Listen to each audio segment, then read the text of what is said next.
নমস্কাৰ শিক্ষাৰ্থীসকল আশা কৰো তোমালোক সকলে ভালে আছা আজি আমি হিন্দী বিষয়ৰ দশম অধ্যায় স্বাধীনতা সংগ্ৰাম মে পূৰ্বোত্তৰ কি বিৰংগনাই ভাগ 2 লৈ তোমালোকৰ ওচৰলৈ আহিছো আহাছোন আমি অধ্যায়টো এবাৰ চাও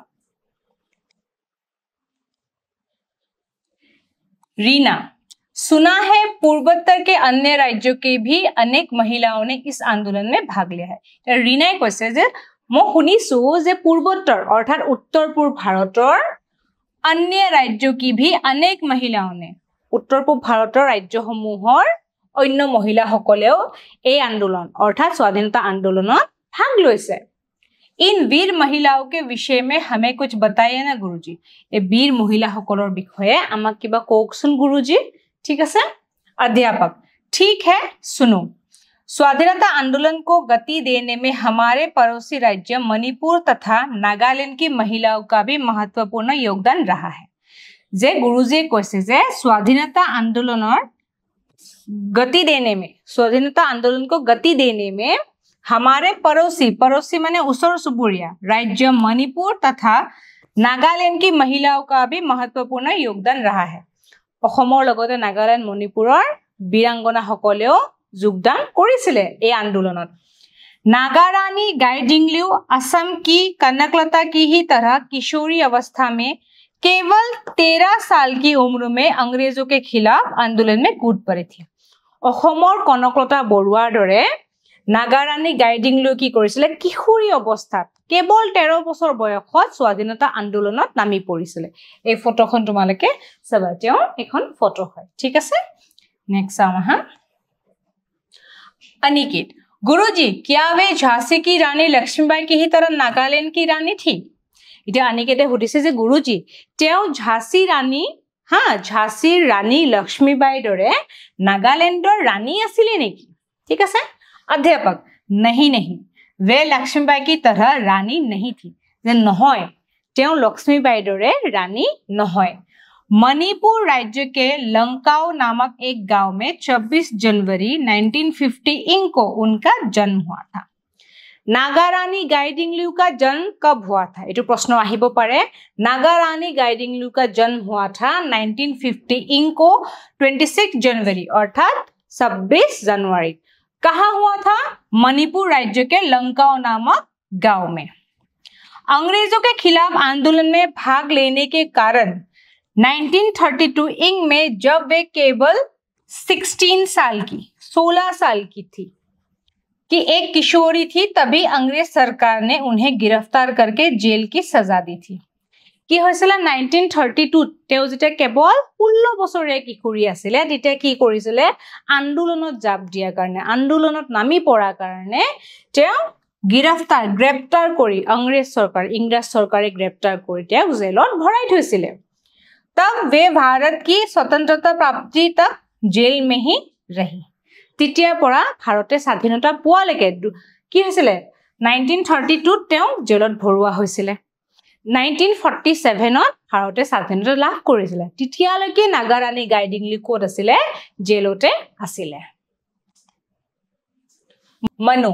तो उन्हें रानी क्यों कहा जाता है गुरुजी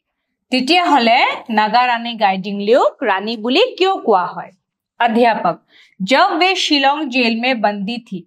जेतिया नागारानी गाइडिंगलिउ शिलोंग जेलत बंदी होय आसिले तब 1937 इंग में पंडित जवाहरलाल नेहरू जी ने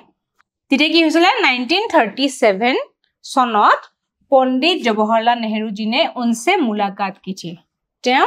लग पाइছিলে ठीक है नेहरू जी ने उनको नागारानी कहकर संबोधित किया था और नेहरू जी पंडित जवाहरलाल नेहरूए नागारानी गाइडिंगलिउक नागारानी बुली संबोधित কৰিছিলে और तब से वे रानी गाइडिंगलिउ नाम से प्रसिद्ध हुई और तेतियार पराय तेও रानी गाइडिंगलिउ नामेरे प्रसिद्धि लाभ কৰিছে এটা प्रश्न আহিব পাৰে যে रानी गाइडिंगलिउ को नागारानी का खिताब किसने दिया था व नागारानी कहकर किसने बुलाया था तो हल उत्तर तो होबो पंडित जवाहरलाल नेहरू जी ठीक है सर ईशान इनके बारे में जानकर बहुत अच्छा लगा एओर कथा जानी खूबे ভাল লাগিছে और अन्य के बारे में बताइए ना गुरुजी आरु कारोबार कथा कोकसुन गुरुजी ठीक है सर এতিয়া চাবা এইখনো নাগাৰাণী গাইডিংলুৰ ফটো হয় নেক্সট চাও আহা अध्यापक अच्छा सुनो मिजोरम के एक स्वतंत्रता सेनानी रुपई लियानी का नाम भी बहुत श्रद्धा से लिया जाता है इतिया में पालू मिजोरमर एगराकी स्वतंत्रता सेनानी स्वाधीनता सेनानी कोन হয় रुपई लियानी उनके पति बंडोला मिजोरम के डेनलुंग नामक गांव के मुखिया थे रुपई लियानीर स्वामी कोन आছিলে बंडोला बंडोला कोन आছিলে मिजोरम के डेंगलुंग नामक गांव के मुखिया थे मिजोरमर डेंगलुंग नाমৰ गांव एखনৰ मुखिया आছিলে पति की मृत्यु के पश्चात रुपई लियानी डेंगलुंग गांव की मुखिया बनी थी स्वामीर मृत्युर पिছত रुपई लियानी ठीक আছে रुपई लियानी हे गांवखনৰ मुखिया হৈছিলে मिजोरम के लिखित इतिहास के अनुसार 19वीं सदी में गांव की मुखिया बनने वाली वह पहली महिला थी मिजोरमर लिखित इतिहास अनुसरि 19वीं सदीत 19 শতিকাত গাঁৱৰ মুখিয়া হোৱা তেওঁ প্ৰথম গৰাকী মহিলা আছিল ঠিক আছে এই গৰাকী रुपई लियानी ठीक আছে नेक्स्ट आओ हां रीना उन्होंने क्या किया था गुरुजी ते रीना हुदिसे जे তেওঁ কি কৰিছিল अध्यापक रुपई लियानी ने अंग्रेजों की हुकूमत कबूल करने से साफ इनकार किया था रुपई लियानी ने इंग्रजৰ শাসন মানিবলৈ অমান্তি হৈছিল মানা নাছিল कबूल माने स्वीकार करा कबूल करने से साफ इनकार कर दिया इनकार माने माना करा ठीक है और खुलेआम उनका विरोध किया था আৰু इंग्रज सरकाৰৰ শাসনৰ বিৰোধিতা কৰিছিল মুকলি ভাবে বিৰোধিতা কৰিছিল इसी अपराध में 1893 इंग में उन्हें अंग्रेज सरकार ने गिरफ्तार करके जेल की सजा दी थी আৰু इंग्रज শাসনৰ বিৰোধিতা কৰা বাবে इंग्रज सरकाৰৰ বিৰোধিতা কৰা বাবে 1893 সনত তেওঁ जेलলৈ পঠোৱা হৈছিল लगभग 1 साल जेल में कैद रहने के बाद 1894 इंग में जेल में ही उनकी मृत्यु हो गई এবছৰ জেলত থকাৰ পিছত 1894 সনত জেলতে তেওঁ শহীদ হৈ গৈছিল অৰ্থাৎ মৃত্যু মুখত পৰিছিল अनिकेत गुरुजी और अन्य के बारे में भी बताइए ना अनिकेते কৈছে যে गुरुजी আৰু কাৰোবাৰ কথা কোকসুন अध्यापक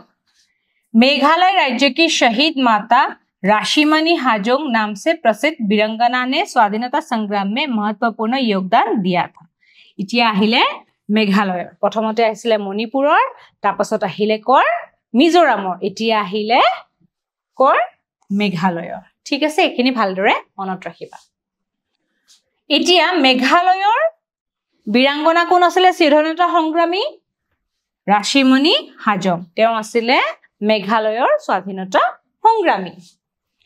इसी प्रकार सिक्किम राज्य की स्वाधीनता संग्रामी हेलेन लेप्चा और सावित्री देवी का नाम भी उल्लेखनीय है इतिया सिक्किम राज्यर वीरांगना कोन आছিলে स्वाधीनता संग्रामी कोन आছিলে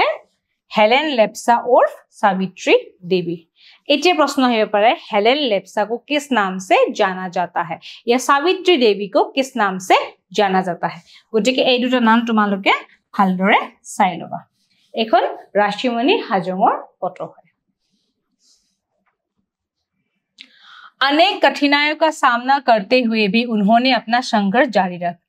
इते स्वाधीनता संग्रामीर বাবে इंग्रज शासনৰ বিৰোধিতা কৰাটো খুব সহজ কাম নাছিলে কিন্তু কি হৈছিল বিভিন্ন কঠিন পৰিস্থিতিৰ মাজতো তেওঁলোকে নিজৰ সংঘৰ্ষ বজাই ৰাখিছিলে देखो अब घंटी लगने का समय हो गया है सुआ इतिया बेल बजिबो समय होइसे बाद में कभी और बताएंगे ठीक है अब चलते हैं पिछले एवलोकर विषय आरु कम इतिया मैं जाऊं अनिकेत जी गुरुजी आपने हमें बहुत कुछ बताया जे होय गुरुजी आपुनी आमा बहु कथाय कले हमें ये जानकर गर्व हुआ है कि पूर्वोत्तर की महिलाओं ने भी देश के स्वतंत्रता आंदोलन में महत्वपूर्ण योगदान दिया जामी जानिबोलै पाए गर्वित হৈছো গৌৰৱ অনুভৱ কৰিছিল যে উত্তৰ পূব ভাৰতৰ নাৰী সকলে স্বাধীনতা সংগ্ৰামৰ বাবে সংঘৰ্ষ কৰিছিল স্বাধীনতা সংগ্ৰামত যোগদান কৰিছিল आपको बहुत धन्यवाद आपना बहुत धन्यवाद জনাই এতিয়া এই অধ্যায়টো শেষ হৈ গল এতিয়া আমি কিছুমান কথা এবাৰ চাও আহা যে অসমৰ কনকলতা বৰুৱা চন্দ্ৰপ্ৰভা শইকীয়ানী অমলপ্ৰভা দাস আদিকে কৰি বিভিন্ন বীৰাংগনাই স্বাধীনতা আন্দোলনত যোগদান কৰিছিল মণিপুৰৰ নাগাৰাণী গাইডিংলু আছিল মেঘালয়ৰ ৰাচিমণি হাজং আছিল মিজোৰামৰ ৰূপলিয়ানী আছিল আৰু সিকিমৰ হেলেন লেপচা উৰ্ফ সাবিত্ৰী দেৱী আছিল গতিকে এই বীৰাংগনাসকলৰ নাম তোমালোকে ভালদৰে মনত ৰাখিবা এই সকলো মহিয়সী নাৰীয়ে স্বাধীনতা আন্দোলনৰ বাবে নিজৰ জীৱন ত্যাগ দিছে বহুত সংঘৰ্ষ কৰিছে ঠিক আছে আমি সকলোৱে এওঁলোকক শ্ৰদ্ধাৰে মনত ৰাখিব লাগে এতিয়া আমি মূল্যাংকনলৈ যাওঁ আহা 1 नागारानी गाइडिंगलू केवल 15 साल की उम्र में अंग्रेजों के खिलाफ आंदोलन में कूद पड़ी थी नागारानी गाइडिंगलू 15 বছৰ বয়সত ইংৰাজৰ বিৰুদ্ধে আন্দোলনত নামি পৰিছিল এটো শুদ্ধ হবনে এটো নিশ্চয় শুদ্ধ হব এটো শুদ্ধ হব কাৰণ তে 15 বছৰ নহয় 13 বছৰ বয়সতে স্বাধীনতা আন্দোলনত নামি পৰিছিল নেক্সট আহা 2 मिजोरम के लिखित इतिहास के अनुसार 19वीं सदी में गांव के मुखिया बनने वाली रुपलियानी पहली महिला थी গটিকে এটো কি আছে তেও প্ৰথম মহিলা আছিল মিজোৰামৰ জনে মুখিয়া হৈছিল গটিকে এটো হ'ব শুদ্ধ নেক্সট আহা 3 सिक्किम राज्य की स्वाधीनता संग्रामी हेलेन लेप्चा और सावित्री देवी का नाम भी उल्लेखनीय है सिक्किम राज्यर स्वाधीनता संग्रामी कोन আছিল हेलेन लेप्चा और सावित्री देवी গটিকে এইটো শুদ্ধ হ'ব ঠিক আছে আশা কৰো তোমালোকে এই অধ্যায়টো ভালদৰে বুজি পাইছা আজিলৈ ইয়াতে সামৰিছো ধন্যবাদ